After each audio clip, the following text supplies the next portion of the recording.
Hey guys, welcome back.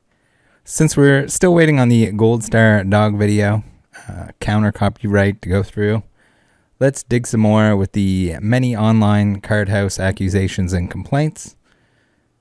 He reached out to me after the last video on shilling. No surprise there. And he can't make up his mind if he wants to show me evidence or doesn't need to prove anything to me. He's back and forth. It seems like he's squirming a little bit. Obviously, he doesn't really have any ground to move me on any of my points of view. He did tell me that he showed proof to other people, and I should take his word for it. I'm not going to. That's not how I operate. If I can't see the actual evidence with the dogs, I'm expecting to see a photo of some guy in a warehouse just surrounded in bulk and pack wrappers. If that's the case, if someone actually managed to open 5,000 gold stars, I'd like to see a guy swimming in a pool of pack wrappers, similar to a Scrooge McDuck jumping in his pool of coins. I guess he would need the pool of coins to afford over $1 million in product. But moral of the story, don't fuck people over in the Pokemon hobby. If you do, I'm probably going to call you on it. I don't care if it was years ago. I don't care if it was yesterday. If you're screwing other people over, and it's pretty obvious with the information given, I'm going to call you out on it. So striking my video just makes me want to look into your wrongdoings more. There seems to be a little bit of an issue where now someone is criticizing him that has a bit of a platform, and he doesn't like that. Normally, he can strike something and people won't do anything. But it's okay. We got the counterclaim rolling. Doesn't look like he wants to remove that claim after my discussion with him, or admit his wrongdoings and just change his ways. If he is shilling, just stop shilling. Just say, hey, look, I did this in the past. I'm done. I'm over it. I'm not saying you shouldn't sell Pokemon cards anymore, but you're not really kidding anyone. Just own up to it. So we're going to keep going. We're still going. We're going to keep going. We're going to take a look today at the potential fake damage and PayPal claim from cardhouseeu. Again, this is all my opinion. This is my best guess with the information at hand, with the information available. If he would like to provide any additional information, I told him many times he's welcome to do so. I don't think there's anything that is necessarily going to change my mind on a lot of this stuff. But again, up to you guys. I'm going to present the information today. I'm going to give my opinion on it. And you guys decide for yourselves. Is he screwing people over or not? So here, he claimed damage on a no rarity PSA 9 Ninetales. This was belonging to 4-star TCG, 18-year-old 4th star back in his baby days. And again, if you're going to target people with stuff like this, it's going to be people with little to no say, little to no influence, or without a platform. That's what it ends up being with these smarter scammers. That's what it gets into. They're not going to do this to somebody big because then they're going to get put on blast. They know to avoid certain situations. As we'll see here, as we go through the DMs, it's a huge red flag when a buyer is asking for a partial refund. Not always the case, but usually when someone's asking for a partial refund, there could be something fishy going on and you should be a little bit careful.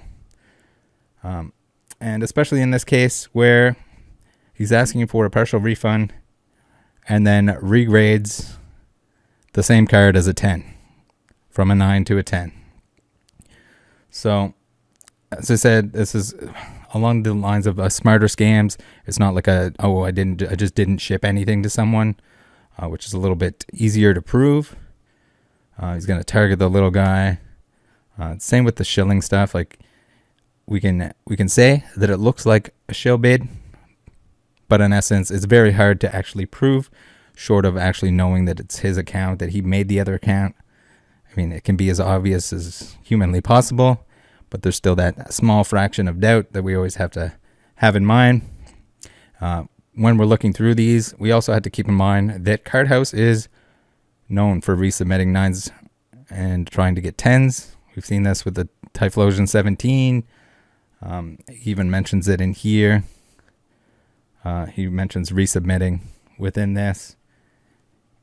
It's, in my opinion, very cut and dry that he was just trying to squeeze a small seller out of a couple bucks on something that he was going to crack open anyway. My theory, he put the scratch on the case in an attempt to get some money, to get a little discount, but because he was going to crack the case anyway, similar to my Dick Zard, except with bad intentions instead of doing it for the memes. So here, the DMs between Fourth Star and Cardhouse. He sends a picture. I don't know about you guys. Maybe we'll blow this up. This looks like a scratch on the case to me. If I had to guess, you can see that there's areas where it's disconnected. Clearly that was not on the card, and we'll take a look at actual pictures of scans and pictures of the card beforehand. My best guess is that Cardhouse put this on the case itself in an attempt to get a partial refund, because why else would he be asking for a partial refund? Obviously he doesn't want this card if he's going to crack it out, or if he's going to, you know. There's more red flags throughout the story here. So Cardhouse sends a picture with the scratch. Again, in my opinion, this is on the case. I mean, it's obviously not on the card because we'll see later that it gets regraded as a 10. So I think he's bluffing here. I think he's just trying to scam some bucks, some refund, partial refund bucks. Take a look at the picture. What am I supposed to do with this? It's a scratch on the card covering almost half the length of it. Now, you think somebody that's selling this, 4 Star, is not going to notice a big scratch like this? And that it's not going to be visible in the listing pictures or anything else? That's not exactly a small blemish. Again, it's probably on the case. So 4 Star says, looks like a scratch on the case. Can't be on the card. I would have noticed it, and it would not be graded a 9. Cardhouse says, it's not on the case. It's barely visible, that's true. I put it under a light to make it visible for the picture. It's on the card. 4 Star says, it might be a hair or a plastic strand or something. I know in that submission I had a few with those. It's clearly not a hair. You can see that it's white because it's a scratch on the plastic case. It's not a strand either because there wouldn't be disconnects in between, and it's kind of feathered off here a little bit. Up at the top where somebody probably just took a key or a razor blade or something. And Cardhouse probably just took a razor blade and put a slash across it. Cardhouse says, it's on the card. I can literally see the scraping inside the card. It's not a hair. It's not on the case. It's not a plastic strand.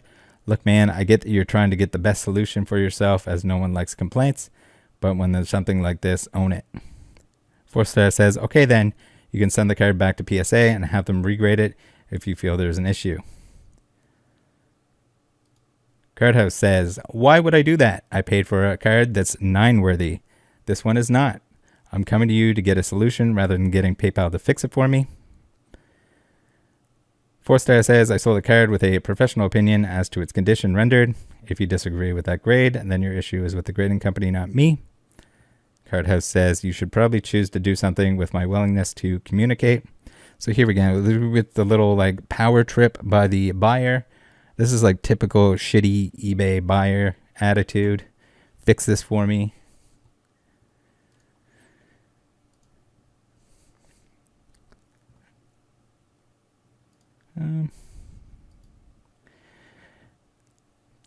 Here we have 4 Star saying, if you have an issue with the grade, you can take it up with PSA as they graded a 9, not me.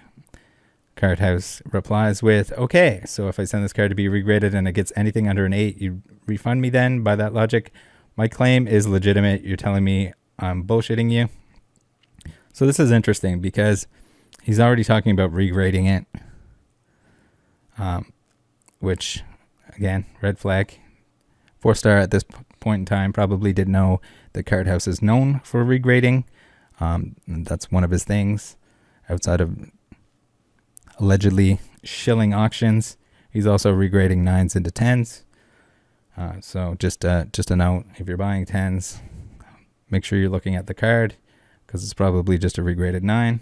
That's why the population report is a little bit meaningless when it comes to PSA 9s, because a lot of them get cracked out and resubmit until they get a 10.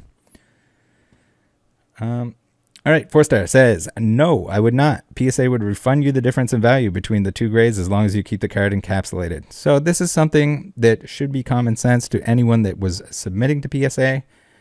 How Card House in the messages to me claimed that he didn't know this. Someone that's cracking out 9s and resubmitting them as 10s knows this. There's no way they don't know that policy.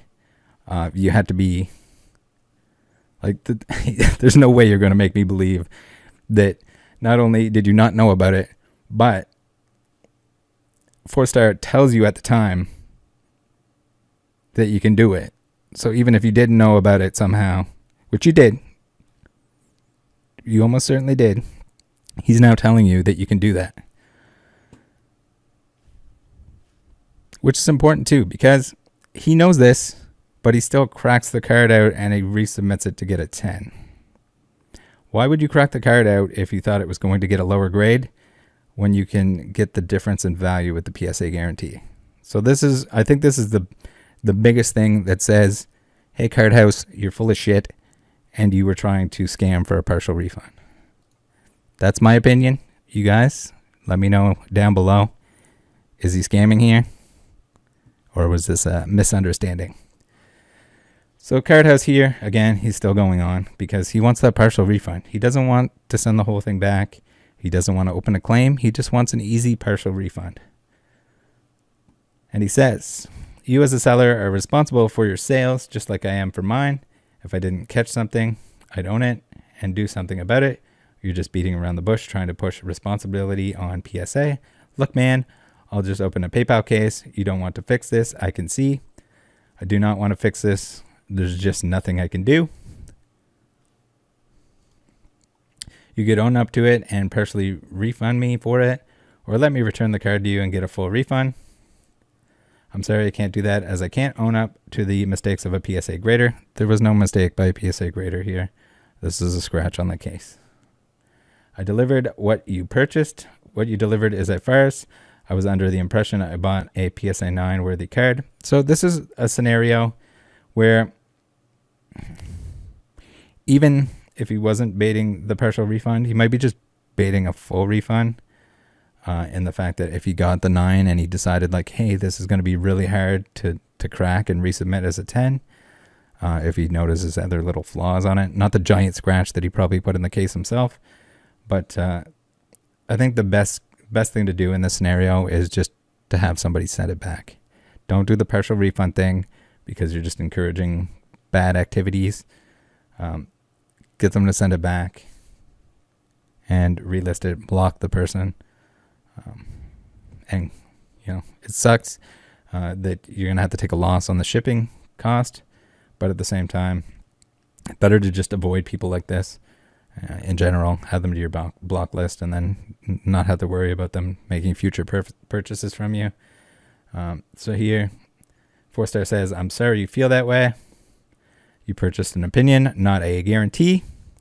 An opinion rendered by PSA, not me. There is a guarantee as well. You mentioned it to him, but he doesn't want to hear that because that's not what he's going for. He's trying to crack and resubmit it, and he can't both get the guarantee because the scratch is not on the card and because he intended to crack it out until he got a 10 on it.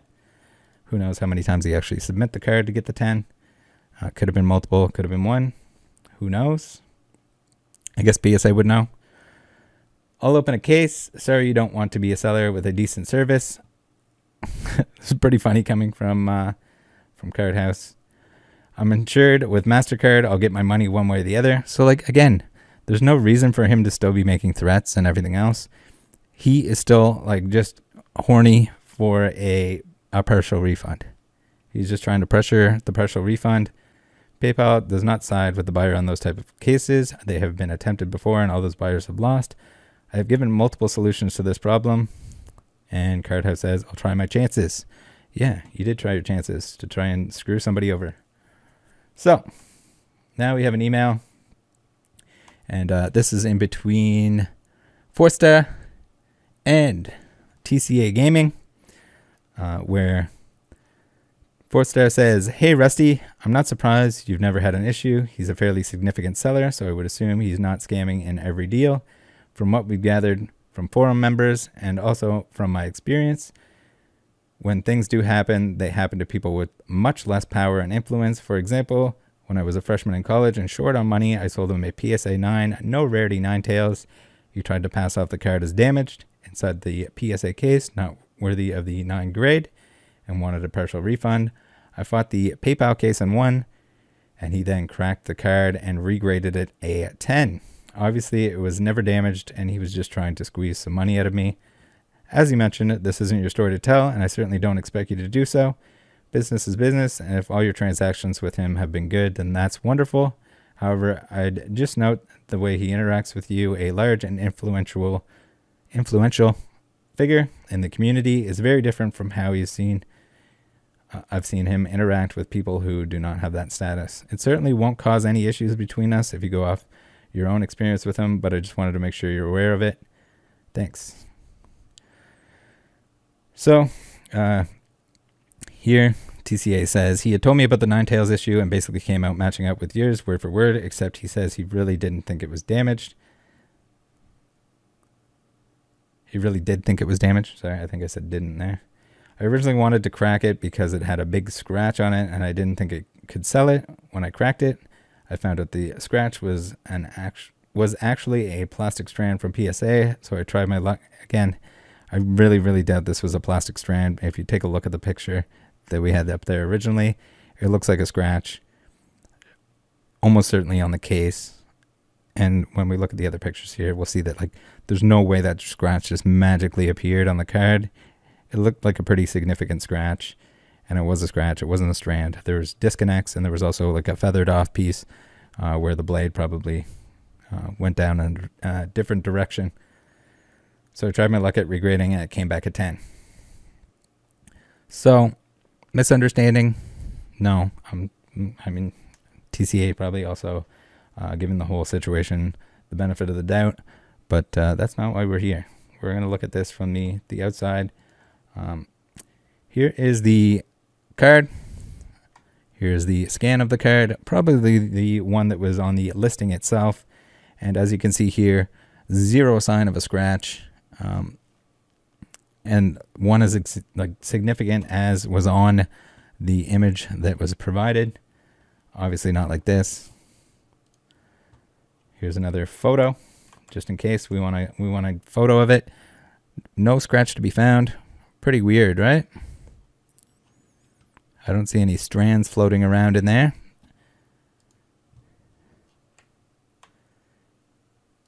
And then here we go. We have the 9 tails hollow, no rarity symbol, PSA 10, because he was going to regrade it the whole time. So why not put a little scratch on the case, pretend it's on the card, get a partial refund, make a couple extra bucks at the expense of others. Wow. All right, guys, thanks for tuning in to This Week in CardhouseEU. Hopefully the Gold Star dog video will be up soon. And again, let me know if you had any issues with them, because I'd love to show them. Take care, guys. Join the Discord. Thanks for hanging out. Until next time.